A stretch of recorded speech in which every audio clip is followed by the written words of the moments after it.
ನಿಮ್ಮಿಬ್ಬರಿಗೂ ನಂಬಿಕೆ ಇರುವಂತವ್ರು, ಸ್ವಲ್ಪ ಎತ್ತರದ ವ್ಯಕ್ತಿಗಳು ಯಾರು ಪರಿಚಯ ಇದ್ದಾರೆ ಇಬ್ಬರಿಗೆ? ನಿಮ್ಮಿಬ್ಬರಿಗೂ ಒಪ್ಪಿಗೆ ಆಗುವಂತವ್ರು ಯಾವ್ದಾರ ಹೆಸರು ಬರ್ತಾರೆ? ಯಾರಿದ್ದಾರೆ? ಒಳ್ಳೆಯವರು, ನಿಮ್ ಪರವಾಗಿ ಹೇಳೋರಲ್ಲ, ನಿಜ ಹೇಳುವಂತವ್ರು ಯಾರಿದ್ದಾರಮ್ಮ? ಮತ್ತೆ ಯಾವ ಮಠ ನಂಬ್ತೀವಿ? ಕೊಪ್ಪಳ ಸಿದ್ಧಗಂಗಾ ಮಠ ಇದೆ ಸರ್. ಕೊಪ್ಪಳದ ಸಿದ್ಧಗಂಗಾ ಮಠ, ಸಾರಿ ಕರೆಕ್ಟ್. ಪಂಚಾಕ್ಷರಿ ಭಾರಿ ಇದ್ದಾರೆ ಅವರು, ಅವ್ರಿಗೆಲ್ಲ ಅಭಿನವ ವಿವೇಕಾನಂದ ಅಂತ ಕರೆದಿದೆ ಆಗಿದ್ದಾರೆ. ಹಾಗಾಗಿ ನೀವಿಬ್ರು ಅವಧಿಗೆ ಕೂತ್ಕೋಬೇಕು. ನ್ಯಾಯಾಧೀಶರು ತಮಗೆ ಪ್ರಾರ್ಥನೆ ಮಾಡಿದ್ದಾರೆ, ಆ ಪ್ರಕಾರ ನಾವು ಬಂದಿದ್ದೀವಿ. ನಮ್ಮಿಬ್ಬರಿಗೂ ಇಬ್ರು ಮಾತಾಡಿ, ನಾವ್ ಏನಾದ್ರೂ ಬಿಡಿಸ್ಕೋಬೇಕು, ಒಬ್ರಿಂದ ಒಬ್ರು ಅನ್ಕೊಂಡು ಹೋಗ್ಬೇಡಿ. ನಾವು ಕುಡ್ಕೊಳ್ಳಿಕ್ ಸಾಧ್ಯ ಆಗತ್ತಾ ಅನ್ನೋ ಮನೋಭಾವದಿಂದ ಹೋಗ್ಬೇಕು. ಅವಾಗ ಅವಾಗ ಸಾಧ್ಯ ಆಗ್ತದೆ ಅಂತ ಅಟಿಟ್ಯೂಡ್ ಇಟ್ಕೊಂಡು ಸಾಧ್ಯ.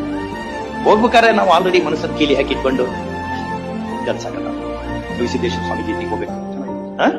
ಯಾವತ್ತು ಹೋಗ್ತೀರಿ?